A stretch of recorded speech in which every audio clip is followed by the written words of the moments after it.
석종득입니다. 마케팅 커뮤니케이션을 전공했고요. 지금은 전략 컨설팅 그룹 이음의 대표 컨설턴트로 활동하고 있습니다. 이번에는 정책기획과 정책 PR 교실입니다.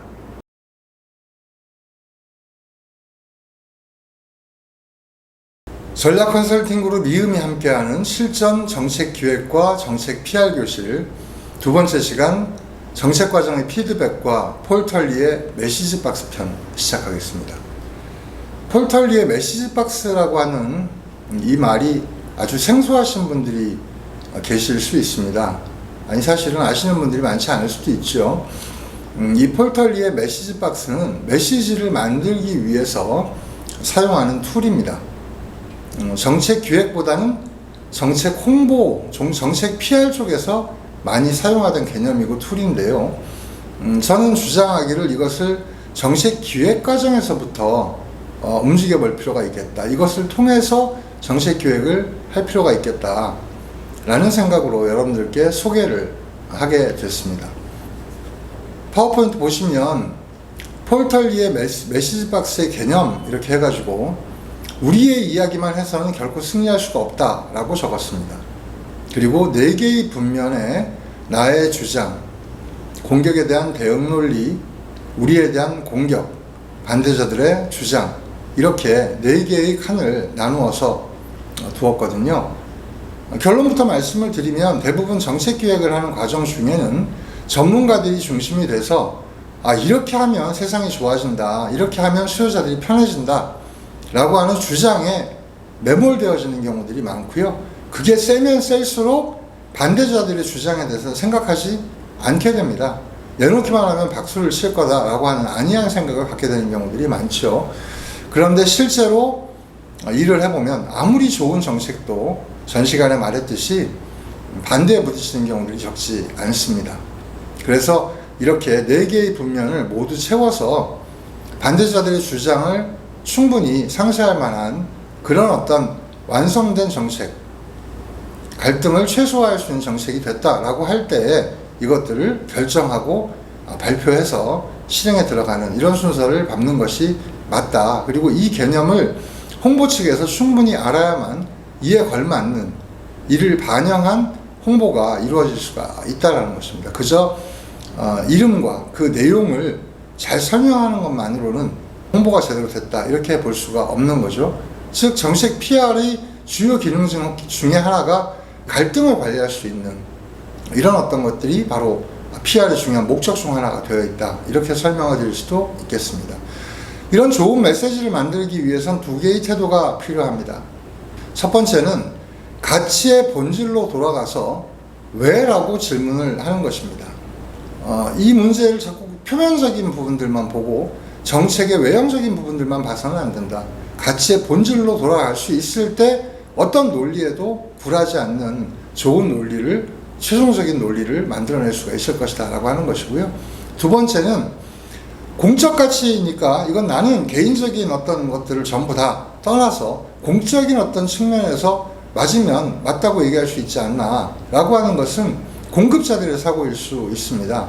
사실은 수요자들은 공적 가치 이전에 개인적인 삶의 문제로부터 이 문제를 보고 있다라고 하는 점을 감안한다면 사실은 나의 개인적인 삶과 경험도 이런 공적 가치와 연결지어서 고개를 끄덕일 수 있는 그런 어떤 논리에 다다르는 것이 필요하다. 그래서 다들 좋다고 얘기하지만 돌아서면 이러이러한 부분이 불만인데 라고 할 수 있는 그런 일들이 세상에 참 많습니다.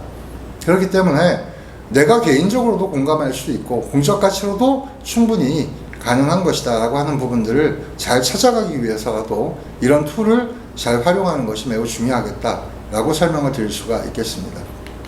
나의 주장입니다. 5가지를 내놓았는데요. 이 5가지가 좀 복잡하고 어렵죠. 주제에 관해 내가 원하는 것은 무엇인가? 나는 어떤 논리에 기반해 그것을 원하는가? 나의 주장을 관철하기 위한 나의 객관적 근거는 무엇인가? 나의 언행은 현재 나의 주장과 일치하는가? 일치한다면 그 근거가 되는 사실은 무엇인가? 라고 했는데요. 여기서의 나는 주관 기관, 주관 관청을 의미합니다. 그 점에 착안해서 예를 한번 들어보죠. 예전에 제가 관여했던 정책이 있었습니다. 보육정책 중에 한 부분이었었는데요. 여러 가지 보육정책들을 세팅하는 과정에서 맞벌이 하는 여성들의 숫자는 계속 늘어나는데 어린이집을 운영하는 시간이 저녁 6시에까지만 운영을 한다. 이렇게 돼 있다 보니까 퇴근 시간을 야근하지 않고 퇴근을 한다고 하더라도 6시에 퇴근을 하는데 이 친구들은 매번 어린이집까지 가는 시간까지 감안하면 아이를 다 끝난 어린이집에 방치해야 되는 것이고 어린이집에 미안함을 이야기해야 되는 것이고 아니면 맡겼던 아이를 찾으러 가는 것은 본인이 할 수 없는 이런 문제들이 있었습니다. 그래서 이 문제를 해결하기 위해서는 아이들을 맡길 수 있는 보육 시간을 오후 7시 반까지 연장해서 운영하는 것이 필요하겠다. 그러면 생활고 때문에 어려운 또 자기 이런 실현을 하기 위해서 맞벌이를 하고 있는 많은 여성들이 일을 하는 데 있어서 불편함을 덜 느낄 것이고 그리고 저출산 문제도 해결할 수 있는 또 저출산 문제를 좀 완화할 수 있는 좋은 정책이다라고 생각을 하고 7시 반까지 어린이집에 문을 열자라고 하는 것을 주장을 했습니다. 그 안에 이런 5가지 문제에 대한 것들을 전부 따져본 것이죠. 그랬더니 충분히 이것은 해볼 만한 정책이다라고 생각을 했고요. 자, 그러면 이제 이것을 발표하면 되겠네. 그렇게 해가지고는 나중에 갈등을 일으킬 수 있는 부분이 있으니 이것들에 대해서 점검을 해봐야 된다. 갈등을 일으킬 게 뭐 있습니까? 전부 다 찬성하죠. 아니, 그런데 어린이집의 선생님들이나 어린이집의 원장님들은 이런 문제 때문에 반대를 할 수 있지 않을까? 과연 그들의 주장은 무엇인가? 라고 하는 부분들을 알아봐야 하는 것이죠. 순서를 보게 되면 시계 방향으로 돌 거냐, 시계 반대 방향으로 돌 거냐 하는데 그 정 맞은편에 있는, 대각선 맞은편에 있는 2번 반대자들의 주장 1위로 넘어가서 반대자들의 주장을 한번 살펴볼 필요가 있었다는 겁니다. 우선 가장 먼저 반대할 수밖에 없는 것은 6시까지 근무를 하던 것을 1시간 반 정도 더 연장 근무를 해야 된다고 할 때 그것을 우리 선생님들이 수용할 수 있을까? 수용할 수 없다면 여기에 뭔가 대체 인력을 투입을 해서 연장 근무만을 할 수 있는 보조교사들을 좀 더 채용한다든지 이런 방법이 있을 수 있는데 이런 경우에 추가 근로에 대한 부담도 있을 수 있고 짧은 시간 근로하기가 힘든 이런 부분들이 있을 수 있지 않겠나. 결국은 선생님들이 로테이션으로 이 부분들을 해결한다든지 이런 방식으로 또 추가 근로에 대한 것은 재원적인 부분이 필요할 수밖에 없겠다. 이런 생각들을 하게 됩니다. 거기서 끝나는 게 아닙니다. 원장님들 입장에서 보게 되면 1시간 반 동안 선생님들만 시간을 더 연장하는 것이 아니라 그만큼 에어컨을 켜놓을 수도 있고 그만큼 또 불을 켜놓고 일을 해야 되다 보면 비용도 더 들어갈 수 있고요. 아이들의 간식이라든지 먹거리에 관련된 부분들도 변화가 생길 수 있고 더 부담을 가중할 수 있는 부분들이 있다. 결국 운영비가 더 늘어날 수밖에 없는데 이런 부분들은 어떻게 해결할 것인가? 거기에 드는 재원들은 그러면 어떤 방식으로 이 문제를 보완해 나갈 수 있을까? 이런 것들에 대해서 반대자들은 주장을 세게 할 수가 있다는 것입니다. 그런데 이제 이런 그 반대자들의 주장이 속마음에 있지만 그것들 중에서 야, 너희들이 너무 이기주의적인 주장을 하는 거 아니야? 이렇게 얘기할 수 있기 때문에 반대자들은 이런 마음속의 주장을 논리 정연하게 만들어서 대응 논리로 보통은 주장을 하게 되어 있습니다. 그래서 우리에 대한 공격을 어떻게 해올 것인가 라고 하는 부분도 정리해 볼 필요가 있는데요. 대표적으로 당시에 있었던 내용을 가지고 설명을 드리면 7시 반이면은 하절기는 괜찮은데 동절기에는 어두운 시간이다. 그리고 보육교사들 대부분 여성이라는 점을 감안할 때 이 골목길에서 어떤 그 안전에 대한 위협 같은 거 이런 것들도 받을 수 있는데 그 시간까지 운영한다라고 하는 것은 정서적으로도 문제가 많다. 이런 공격들도 들어왔었습니다. 그리고 정말로 아주 센 카피의 신문 광고를 내기도 했는데요. 그 내용은 우리도 돌봐야 할 아이가 있습니다 라고 하는 아주 공격적이고 감수성이 높은 그런 공격적인 카피를 통해서 반대를 하는 그런 상황을 맞닥뜨리기도 했었습니다.